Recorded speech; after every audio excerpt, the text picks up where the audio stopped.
حدیث مبارک ہے بخاری شریف میں حضرت عائشہ رضی اللہ تعالی عنہا نے ارشاد فرمایا، نبی پاک صلی اللہ علیہ وآلہ وسلم ہر آن ہر لمحہ اللہ کا ذکر کیا کرتے تھے، سنت دائمہ متواترہ مستمرہ، ہمیشہ خدا کو یاد کرتے اور ہر لمحہ کہ جب خدا کو یاد کرنا ممکن تھا یاد کیا کرتے تھے، کھڑے بیٹھے لیٹے اللہ تعالیٰ کا ذکر کرتے تھے، اللہ تعالیٰ کو یاد کرتے تھے۔ کیوں؟ اس لیے کہ اللہ تعالیٰ کی یاد یہ خدا کے قرب کی طرف لے کے جاتی ہے، اللہ تعالیٰ کی یاد یہ خدا کی معرفت کی طرف لے کے جاتی ہے۔ نبی پاک صلی اللہ علیہ وآلہ وسلم کی ایک معروف دعا ہے، آپ ایک دعا کیا کرتے تھے، کیا تھی وہ دعا؟ کیا مانگتے تھے؟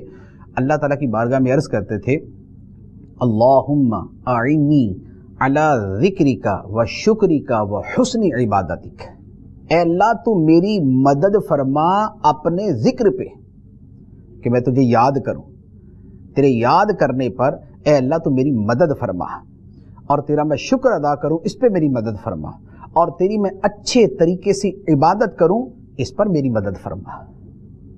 تو ذکر پہ، شکر پہ، حسن عبادت پہ اے اللہ تو میری مدد فرما۔